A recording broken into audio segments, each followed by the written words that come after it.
Hello, good people of the internet. Today we are playing Suzerain. This is episode 4. If you have missed the first episodes, maybe you want to go back. I'll link episode 1. If you don't know what Suzerain is, then again, check out episode 1. It will probably give you a better feel. Spoilers starting now. Episode 3 ended with us being attacked at our inauguration ball. Well, we weren't attacked. There was an attack. We are safe, I believe. An MP, I can't remember the name, was killed. And obviously, devastating. We also decided to go up the highway. And I'm now thinking, well, the highway that will take us up here. I was kind of thinking it makes it easier for the Rumburg, if there is an attack from this kingdom, you know, they can come in through this way and, well, get the main road. But there is already a main road there and a train line. So I was a bit worried about that, but having seen the map, I'm now not worried again. So what is there to do? There is a decision here. I suppose it does tell you on the map if there are other things, the world map here. So yeah, I can't see any points beyond this. We are Swordland, as you might expect. Let us go to Hall Sword. We are going to read the report. Security measures at the capital have been heightened after the murder of Bernard Circus, which is the MP, and we can click on them. I mean, they were the MP. It doesn't actually say they are. Anyway, the mayor of Holsword reports that everything is under control. Security around the Maroon Palace has been increased with the combined efforts of the Holsword Police Department and the Presidential Guard. Additionally, the entrance procedures to the palace are being revised with advice from security professionals. The police chief, Carl Greiser, depends how they would pronounce it, I suppose. Let's go with Greiser. Reported that an investigation has been launched on the murder of Bernard Circus. Yes, okay. And then we have an emergency meeting. The mood in the Situation Room was gloomy. My cabinet members were gathered to discuss the shooting outside the palace. Lilius presented the initial report. Bernard Circus was shot at 9:03 p.m. in front of the palace gates. He was an elected independent member of Assembly, as you know, a famous communist. I mean, I didn't know that, but go on. Anyway, she spat out the last word with some distaste. The guards at the scene were 50 meters away and immediately took action by responding and killing the assailant, who was identified as a member of the nationalist organization Young Swords. And I think we had a choice of getting in with the Young Swords or the opposite. They are right-wing nationalists, yes. So what is it they want? What are the National Front Party, which currently the second biggest opposition party, led by that guy. Okay. Fine. I mean, we'll learn more about this. Anyway. The president and his family were unharmed. Praise God. An MP shot in the past, that is absolutely unacceptable. What were the motivations of such a horrid act? But why him? So I wasn't the target? Yeah, let's go with motivations. Investigators are suspecting a political assassination since the Young Swords have been threatening the communists for some time. This may well create a dangerous atmosphere where the left versus right political violence of the 1920s could spark once again. A return to those days would be devastating. The coups are the reason why our country stagnated for a decade. And we want to go in like a third direction, kind of. I think.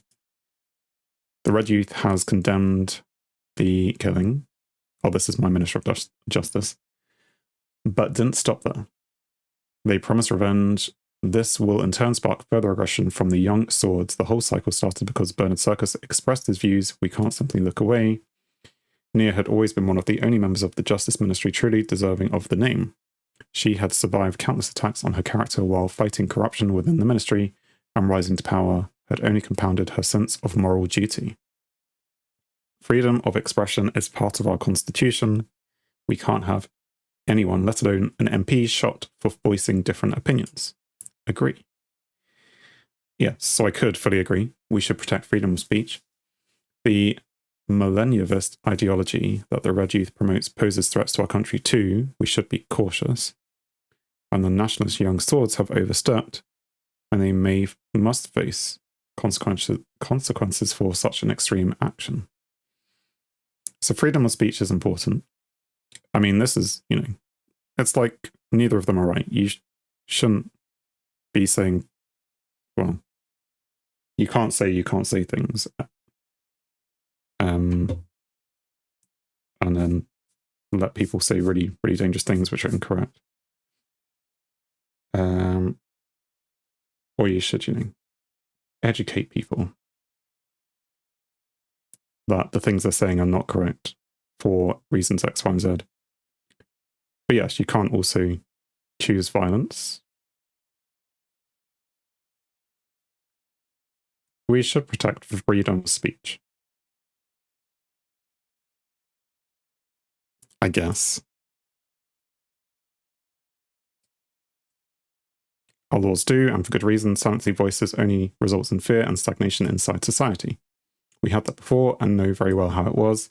I hear your concerns. Our police do their best to uphold the rights of our citizens. We will prevent such an act from happening again by making sure our security measures are re-evaluated. Minister of Defense Iosif Lancia, not here, this guy, yep, granted an approval. It just normally shoves their face down here. I suppose only when they talk. He towered over the rest of us in full military uniform, his many war medals conspicuously on display. Agreed, ma'am. Our gendarmerie, armed law enforcement organization which maintains security, safety, and public order. So is this police? General Command is subordinated to the Ministry of Defense. Armed law enforcement. Anyway, let's go to this. We'll also boost security in the rural areas where possible. There might be more violence to come. We should refrain from making the issue a political one from the start. It will only add fuel to the fire. It is political though, isn't it? You're right. We need to defuse the situation. It's early, but we attend the funeral. I mean, I want to say all three things. It is political, and you're right. We should defuse the situation. Because he's saying, don't make it a political situation, but it is a political situation. It's just, we diffuse it by not doing things. And then this is just like an afterpoint, not answering the question. We need to diffuse the situation. Our government is capable to maintain security. Our job will be to reduce tensions.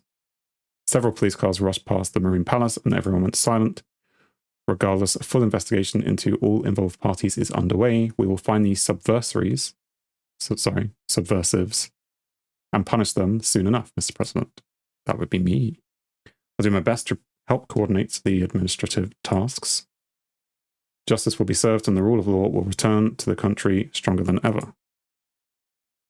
Only if we stay vigilant as a country, we must think about the upcoming budget. He just wants more budget for his defense. I think we already said that we weren't going to give him more in our previous conversations, but still. It's too soon to jump to conclusions. Reckless acts will have dire consequences. I agree, internal stability must be maintained. Our security funding might need to be increased. We should not lose sight on our real political goals like the constitutional reforms.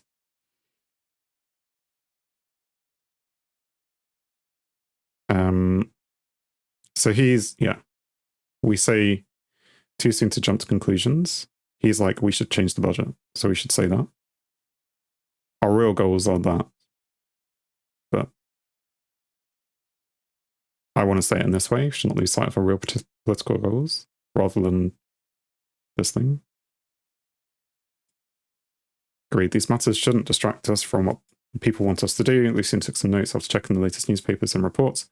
It seems that the tensions between the communists and nationalists will escalate further. Yeah, there's 22 news things. There's too many news things for me to read out loud.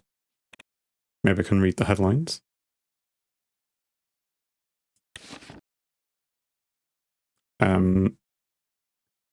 Electoral funding reform, so we did that. Tourism, a beacon of hope for Swordland. Fire strikes Hallsword State University Archive. We saw that. Which post is it? Is it this one? Oh no. Yeah, okay, so we read all those. MP shot, nation in shock. Rain not interested in cooperation. President Rain shut down the call for cooperation from Friends Rector of the PFJP ahead of the inauguration ball, implying that he shares no values with the opposition. It's not really what happened, was it? Regarding the remarks of Richter about the possible cooperation to fix current problems of the Scottish political institutions, the president chose to make no comments. Anyway, Comrath currently passes away. We met his son. Suspicious fire ravaged HSU. Yeah. Fueling Swordslands tomorrow. Economy meeting held in Hallsword. Sure, all of those can go away. Our man Dean Industries pioneering electronics. Where's that? Ventry City.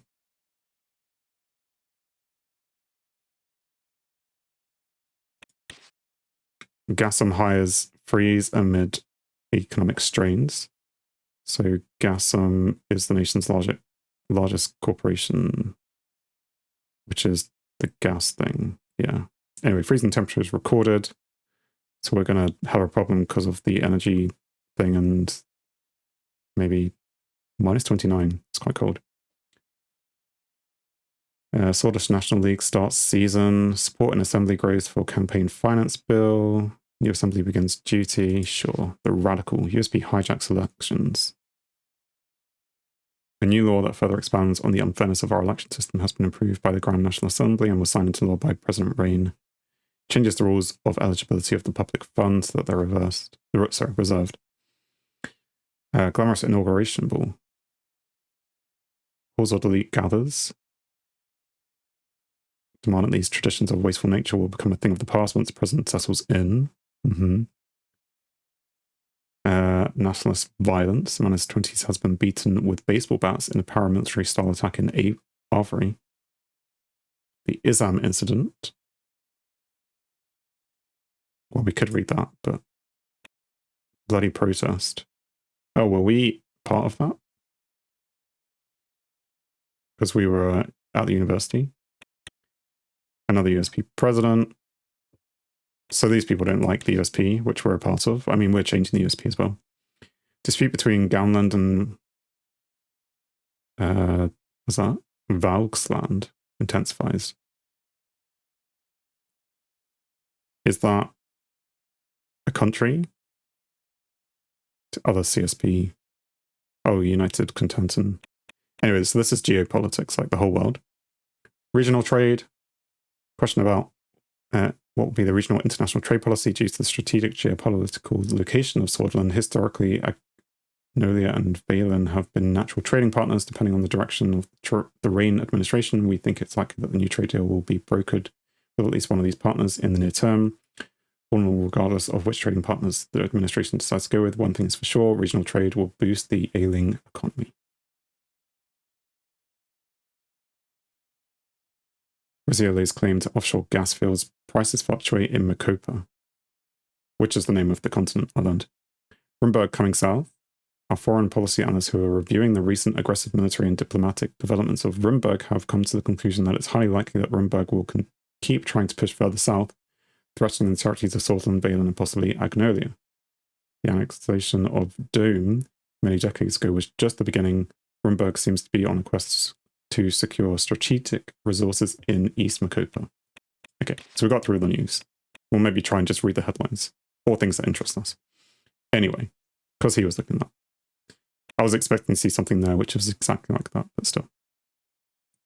It'll be very difficult to pass any meaningful change if there is chaos in the country. We can't pass any constitutional reform in such an atmosphere. We can't fix the recession if there isn't stability. We will make it through this and deliver our promises. So it's like, agree, ignore.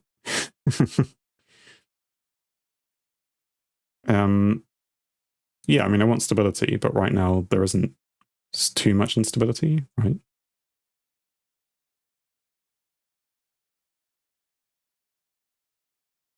I mean, that's the main thing anyway. I think we can, because it will choose them to ignore it. Let's just be positive. Maybe we're being too positive. This will be it for today then. We will convene again soon. Thank you all. Like, you know, positive but naive is what I mean. Meeting concluded and the ministers left the room with concerned looks. It was hard to anticipate what would happen next. So they weren't happy with what I just said. I was too positive. Maybe I shouldn't be too positive in front of them. I need to be realistic in that meeting. Right, it's saying continue. There's another news thing. Murder at the palace. Yep, okay, so we knew this. Because we were there a few days later.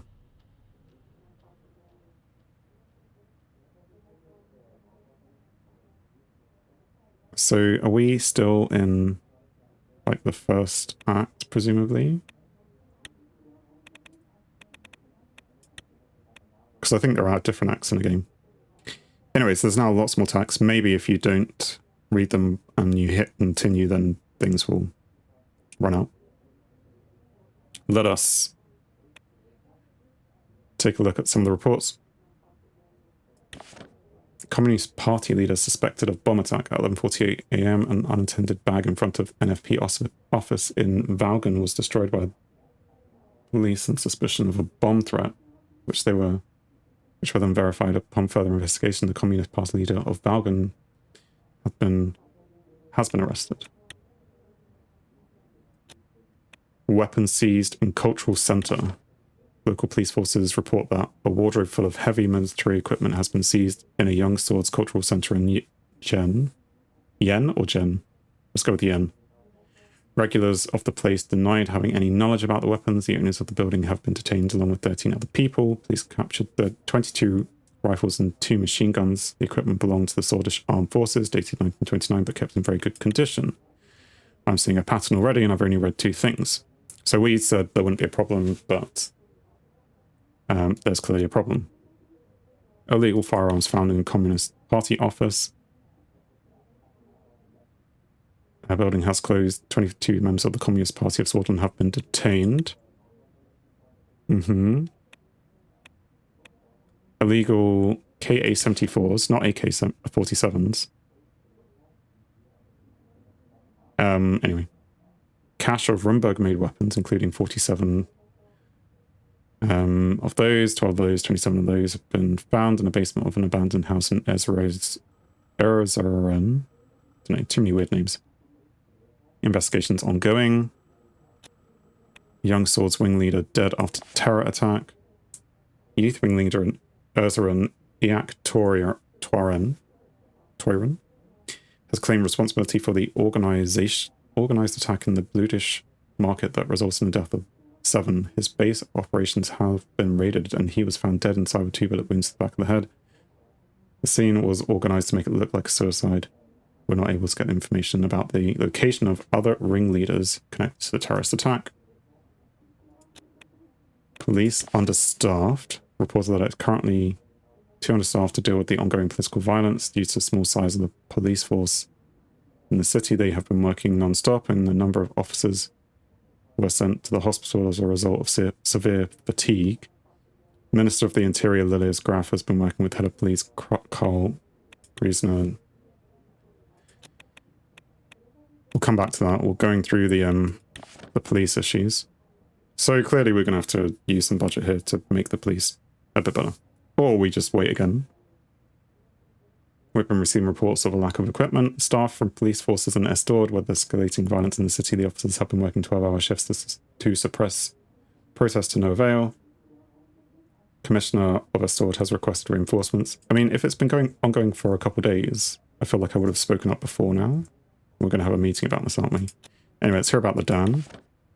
Reached its maximum capacity. The dam, a crucial element of the city's infrastructure, has been handling an enormous amount of water inflow recently. With the reservoir at full capacity, the dam's operational efficiency is under scrutiny.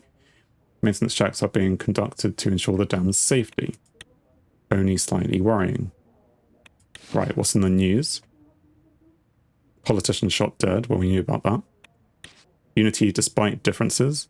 2 paths to feature, and this year is critical to decide which path we embark upon.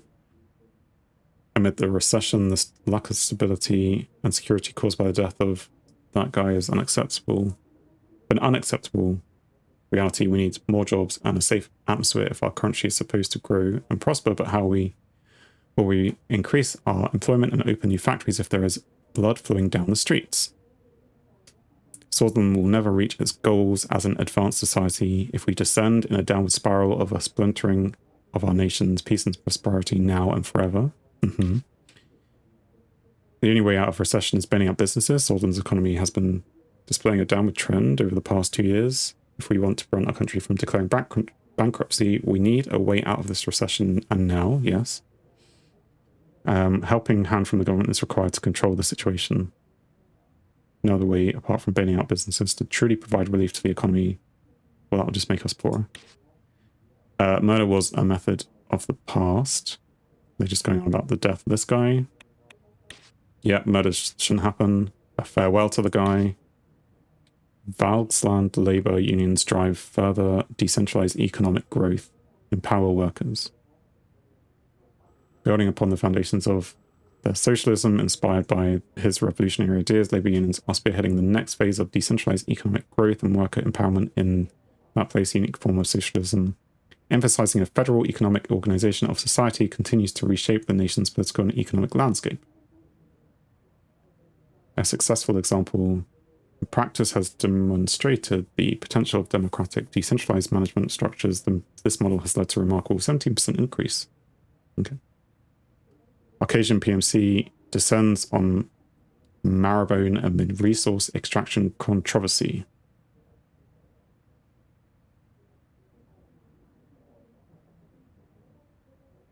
Fine.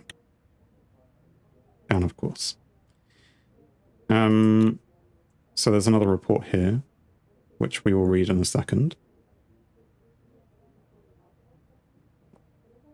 Now, I'm not sure as well, because we have a choice between dinner and a security briefing. Like, if we choose this, do we not go to dinner? Because I want to do both, right? But I'm going to click on this one first. And then I wonder if that one will disappear. I hope it doesn't. Well, I mean, we're going to read this first. Chief Police Carl Greiser. I said I'd call him Greiser, but then I called him Greiser. Greiser reports that 2 Bloodish women with affiliations to the Bloodish Freedom Front have been caught in Hulzod before they could execute a terror attack at a crowded rally. Both women are listed as wanted criminals and enemies of the state.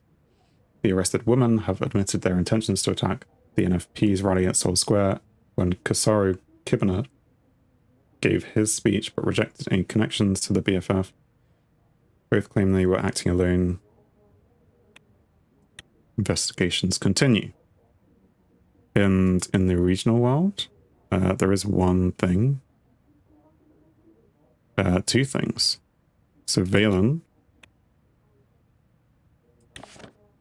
Smolak warns traitors. Latest diplomatic message from the leader of Valen warned us regarding a pathway from the mountains of Bergia that allowed traitors of the state escaping to Swordland. Smolak has demanded that the border security be increased. He has also sent his best wishes about handling the protest in Swordland. You want to pay for that then? Orton critiques trade. The leader of Agnolia has diplomatically critiqued the imbalance of trade between our countries. Concerns were raised over how much more Swordland profits from a net trade in comparison to Agnolia. Requests a fair re-evaluation of existing treaties in future negotiations. Anyway, let's go to the security briefing. And then we'll know if the family dinner was then cancelled.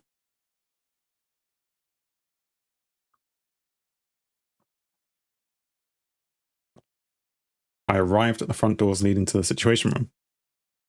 Today's security briefing was arranged in 2 parts, starting with internal matters and moving on to external matters after a short break. Minister of Interior, Graf, and Justice Law, Nia Morgana will join us for the first part of the law enforcement briefing. For the second part of the Minister of Defence's Lancia, with a few high-ranking officials, including the Chief of Armed Forces, Falcon Kruger. Opened the door, Luciani and Lydius rose from their seats. Sir let's begin. I'll be nice. Please take your seats. Sat down except for Lucian. He put on his glasses and went through the documents in front of him. Shortly after, he raised his head to address the attendees. Mr. President, ladies, we will kick off today's meeting with the internal security briefing. I'm assuming everyone has already been over the agenda. We all have busy schedules, so without further ado, I will jump into our first topic. As we fear, the political atmosphere has worsened. Reports around the country indicate the tensions are rising as we feared. What's the status on the investigation? Received news this morning that the investigation into the murder of Bernard has concluded. Well, not great news. I'm eager to learn about the details, though. Enlighten us, the more we know, the better. Indeed. After further investigation and testimonies, we have confirmed the motive and also the event leading up to the shooting. A few days prior, members of the Red Youth initiated a violent attack on a Young Swords local leader in Yen. We believe the Young Swords then called for revenge, leading to the death of Mr. Circus. Since he often spoke against the Young Swords and nationalist sentiments in the assembly, he was a big target, not to mention his radical communist views. Political violence needs to stop. He had it coming. Radical Swordsmen just lost a great writer for what? The Red Youth are clearly to blame since they triggered it. Well, just the first one. Yes, we've kept it at bay for so long, but it seems that there are now new triggers. Lilius handed over the report and pointed out a highlighted section in the document. The investigation revealed a very troubling fact. The funding sources of the Red Youth have a clear link to United Kuntana. What does this mean? Are you sure this is proof they're meddling in our affairs? Yes, we have found the cash trail. Several Red Youth members with ties to United Kuntana have been detained, and the information extracted from them points to a preparation for the communist uprising in Swordland.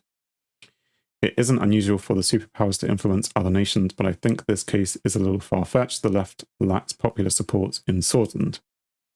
Nia eagerly lifted her hand. I motioned for her to speak. I went over the report in detail. It would be wrong to jump to conclusions about a clear foreign interference yet. I mean, I asked her if she was sure, and she said yes.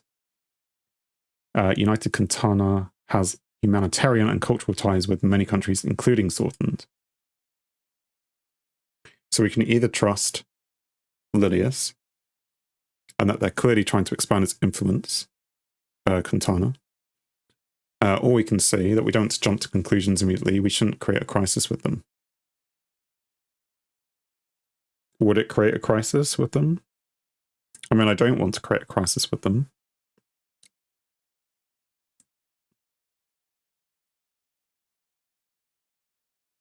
But equally, we were going to lean to Arcasia, so we could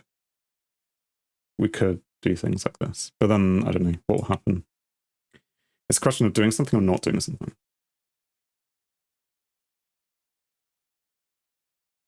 If there's a cash trail, and it was the funding sources of the Red Youth, political organization with alleged connections to a number of insurgent attacks, yeah. Founded in 1923 by a group of revolutionaries who were inspired by the communist revolution in United Kuntana. I mean, it's kind of, they came together to promote the ideas in the early days of the Republic. I think it's fine if this country wants to, support a political organization. If that's really what they want to do, then fine. Yeah, it's kind of meddling. It's their money. Expand its influence, yes, that is what it's doing. But it could not be the state. It could just be locals in that country hoping for communism and stuff to rise in its common. So I think we're going with, let's not create a crisis because we don't know all the facts. Nearly 3 decades ago, they funded General Reichardt and tried to establish a communist dictatorship in our country. If it was not for Colonel Sol, we would have seen the real crisis. She took a sip from her glass of water and continued. Our police chief, Carl Greiser, has linked the funding channel to the United Quintana Consulate in Benfi. Vibrancy and vitality of Benfi is internationally renowned. Geographically, it's situated by the southeast coast of Swordsland. In the early 20s, it contained only a few holiday resorts. First, the lesbian town investments that triggered dramatic shifts in the town. So is this in our country? Go to location. So yes, that is in our country. Do we have a consulate in Benfi? Apparently. As we all know, the enemies of Swordsland are many, but we also have threats inside the country. As a government, we have all the power to deal with any threat. Well, I don't know about that. Our country always had issues. This is a part of our job. Yes.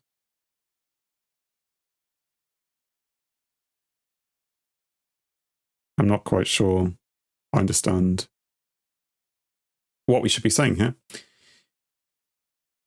So, obviously, they were saying there's been problems. Police chief has linked the funding to the consulate, so it is the government.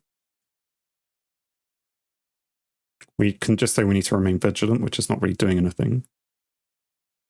Country has always had issues. This is part of our job. I mean, sure, let's just say that. If we give up essential freedoms to purchase temporary security, we deserve neither freedoms nor security. This is debatable, but yes, we know what more security and surveillance caused to this country under President Sol. Let's not forget that President Sol, God bless him, brought stability after a long period of bloodshed and chaos. But moving on, our highest internal threat comes from the estimated 20,000 strong BFF, led by the imprisoned Julian Arge. They are a banned political organization, now a militant force that is trying to incite racial violence. There was the bomb threat of the two women earlier today. They make a lot of noise but have little substance. A barking dog doesn't bite. Are they supported by our bloodish citizens? Are they cooperating with any bloodish political organizations? Let's go with the citizens first. To some extent, luckily, they couldn't attract a wide audience of bloods. They could potentially attract thousands of anti-bloodish sentiments.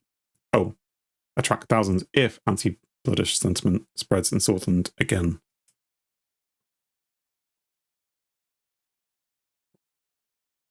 Lilius pointed to page 3 in the report. Our intelligence intercepted 2 crates filled with weapons close to the Rumberg border. They were filled with military-grade K-74s. We expect that more have been smuggled in. A group of bloods were caught with these guns at the checkpoint not far away. Governor of Berger is already taking the necessary measures to counter the threat. Rumberg has been acting aggressively in the region for a long time. I'm not surprised that they would attempt to weaponize the bloodish people against us. This is worrying, very worrying. Can we make any direct correlations between the BFF and Rumberg? It was expected that Rumberg would undermine us, but this is too far. We need to keep a level-headed with Rumberg. They are looking for reasons to take action. We can't let anyone meddle with our internal stability.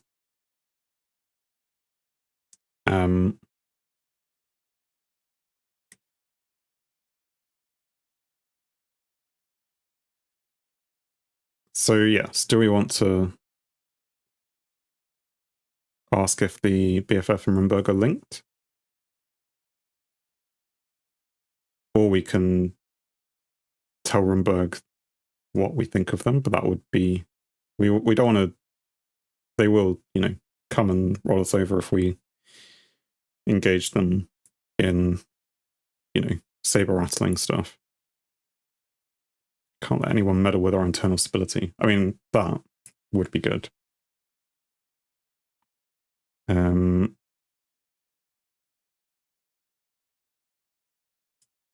So yeah, let's ask about the BFF and Rumberg. Not yet, but we have suspects that indicate such a correlation. This is grave news, but we must be careful not to stoke the fires of anti-Bloodish sentiment. Unfortunately, Governor Bron is directly causing the tensions to increase with his increasingly anti-Bloodish stance. I must remind you, Governor Bron is directly responsible for the arrest of Doolan Arge, the previous leader of the BFF. It's true that his methods can be extreme at times, but it was his policies that kept the region peaceful over the last decade. He is misusing the powers given to him by Tarquin Sol. The insane authority of the governor is surely the root cause. It would be very difficult to revoke the special status of Berger under the current circumstances. Presidents no longer have the authority Tarquin Sol enjoyed. So Berger is this region here. This region.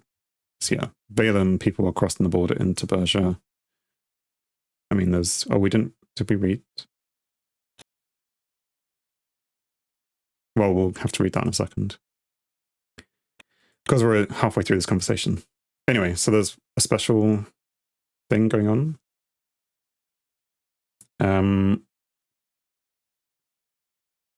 Sometimes referred to its Bloodish name of Bloodia. Berger covers most of the geographical expanse of Greater Bloodia, with the exception of northern territories of Valen and Lesbia. Despite its thriving economy, the region struggles with high unemployment rates. Agricultural, mining and steel manufacturing form the bedrock of Berger's economy, with the Berger Steel Corporation handing out... Okay. I was trying to find out its special status, but it doesn't seem to mention it. Anyway, they maybe have a special status. For now, yes, but with enough justification for it, it would be possible. Anyway, we will be discussing this at a later time. Yes, tell me more about Special Zone. I'd like to hear more. Berger has always been the region of chaos and trouble. We must be careful. Yeah, tell me more about Special Zone.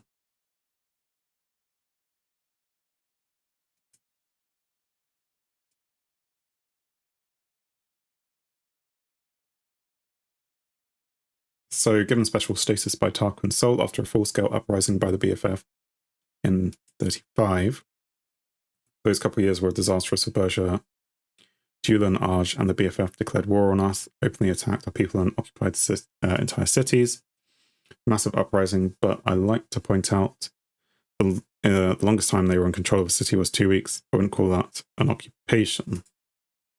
Despite the arrest of Doolan Arge in 44, the BFF ceasing its activities, the special status of the region were never revoked. Today, the special zone of Berger gives the governor insane amounts of authority. He was in trouble with the law before for not following the central government's authority. Unfortunately, Berger has also got its own police forces directly commanded by the governor. They're not part of my ministry and only cooperate when they're forced to do so. This is a problem. Even though our forces have the authority to serve in Berger, a special zone leaves the security of Berger mostly in the hands of the governor. That leaves my hands tied. Discrimination of Berger. The discrimination Berger suffers is maddening. We should find a way to revoke the special status. Probably should do that, yes. I'd rather not disturb the status quo while we're facing all these threats. Also true. We must reverse the situation. It is absurd that the Ministry of Interior doesn't have full control over Berger's security. Governor Bron and his special powers deserve credit for the current peace in the region. Find a way to revoke the special status, one way or another. But yeah, we need full control over the security, right? I mean, it's one of those, but I mean, it's all three of these. We should revoke the special status. But we'd rather not do it now because that would disturb the status quo and we have lots of other things to deal with. It's absurd that the Minister of Interior doesn't have full control. Well, I mean, that's a statement. Linking to that statement.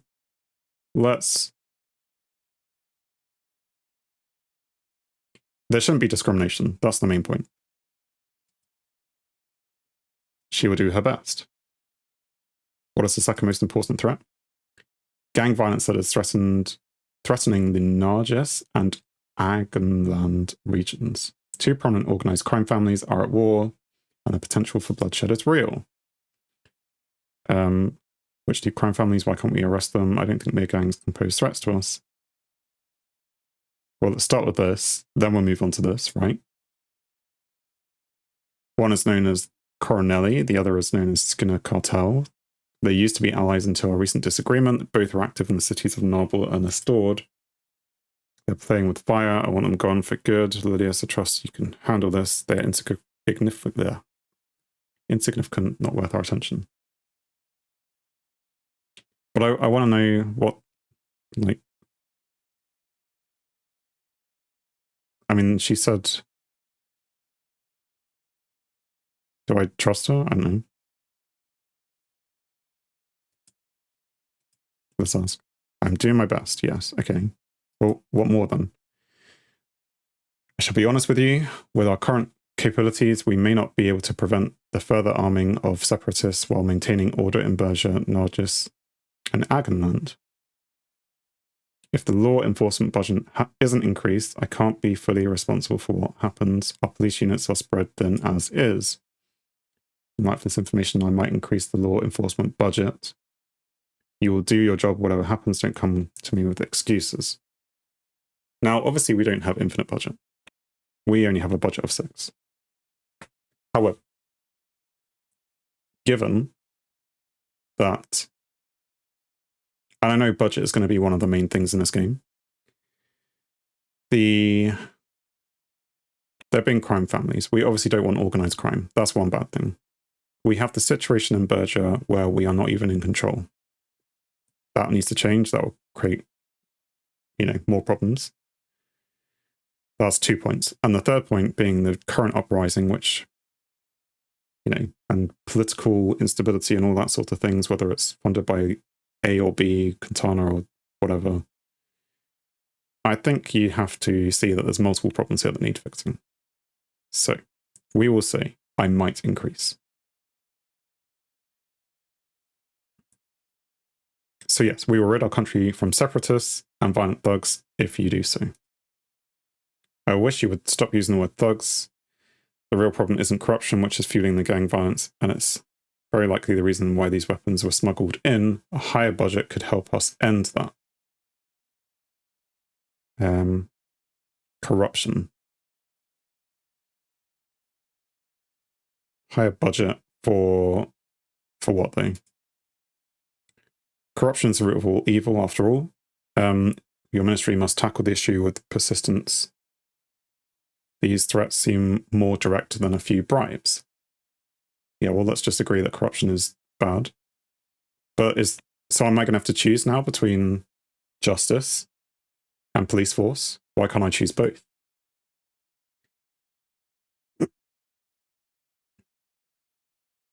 We can look into corruption once the weapons have been found and the gangs have been beaten. Just like previous administrations, kicking the can down the road, that is what's destroying our institutions. Lilius and Nia were openly scowling at each other. Lilius turned back to her notes. Well, this concludes the topics for the internal portion. Thank you for the updates, Mrs. Graff and Miss Morgner. Thank you for the overview. Yes, I will also say thank you. Have a good day until next time. They left the room. We took a short break before continuing to the second part. Upon invitation, Lancia, along with 3 high-ranking officials from the Ministry of Defense, walked into the room. One of the men was none other than General Kruger, the Chief of the Armed Forces. Yusuf made his way towards the table while others stood by the door. Mr. President. Sure, I can welcome him. I brought General Kruger with me due to the escalation on our borders. The general stepped forward and saluted. He had a strong jaw with sharp cheekbones. His tall stature, uniform, and medals combined with his deep and intense stare made him look threatening. He was in his 70s, yet he had a bulky body that was the result of his commando training. Not only was he the second most decorated officer in Swordland, he was also the longest serving. General Kruger. Shake his hand, salute him. I mean, I'm not part of the army, so...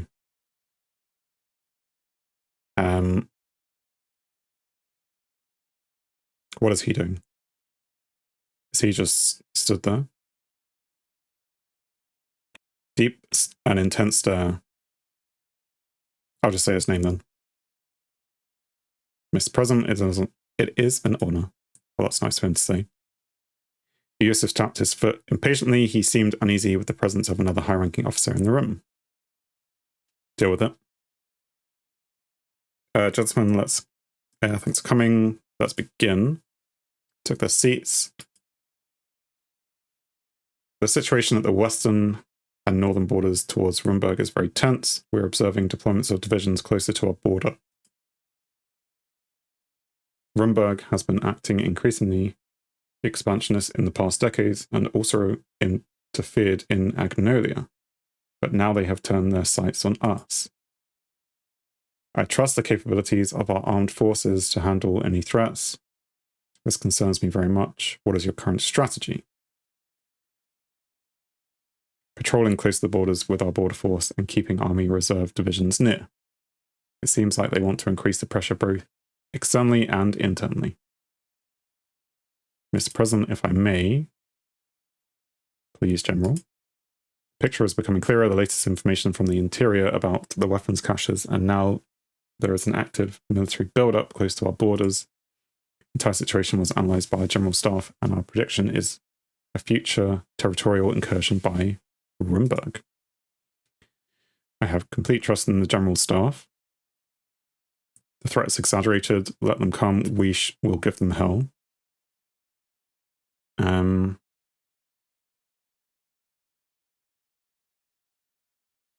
mean, is that saying that? I think that's too aggressive. But let's just say we believe them then. We will not let you down.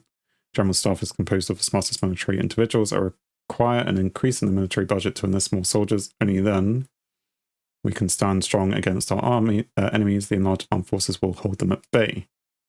Falcon's right. We do need an increase in the military budget, although we don't see eye to eye on exactly how to spend the budget. That much we agree on. I have my concerns about Rumberg too. We need strong allies to withstand such a superior power. They are our nemesis. That is an understatement. Times are changing and war is coming. Whether we like it or not, we must be prepared. During the election, you said nothing about focusing on our military. I ask you to reconsider and to increase the military budget. The future and safety of Swordland is in your hands. I'm a man of my word, so that means I won't. I didn't say anything. I said nothing about focusing on the military. Yes. But I said nothing doesn't mean I'm not going to do it. So yeah, times change. We will see. Defense of our nation is more important.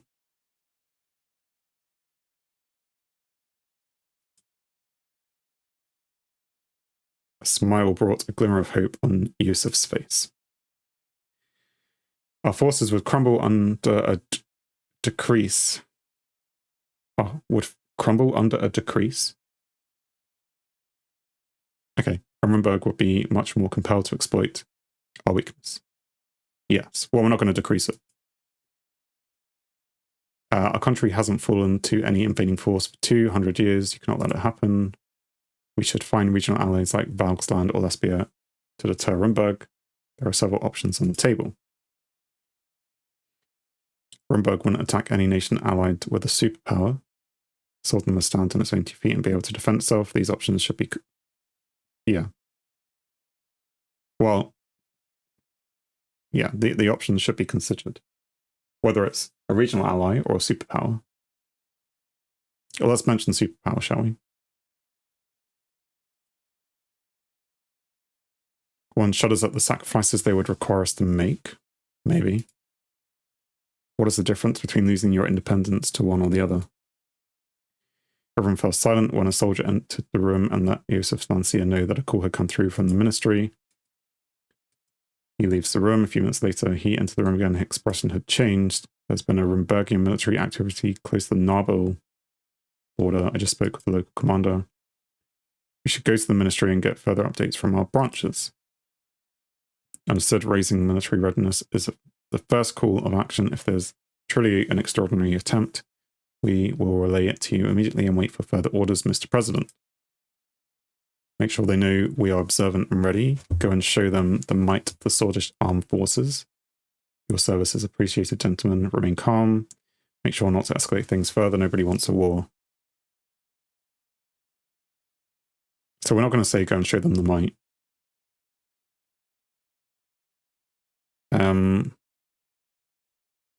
Observant and ready.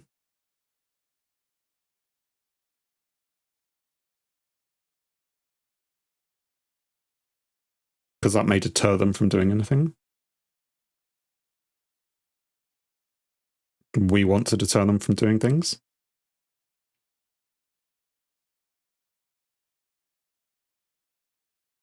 I don't know. So I either want to go with 1 or 4. Because 3 is just do your own thing. But it's like, so I could go with 3. That's kind of not saying anything. If I say don't escalate things, then they will think that we're not ready for war, and then they'll just attack.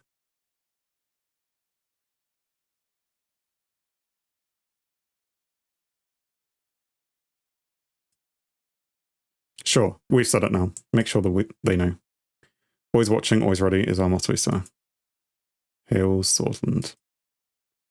They saluted and left the room.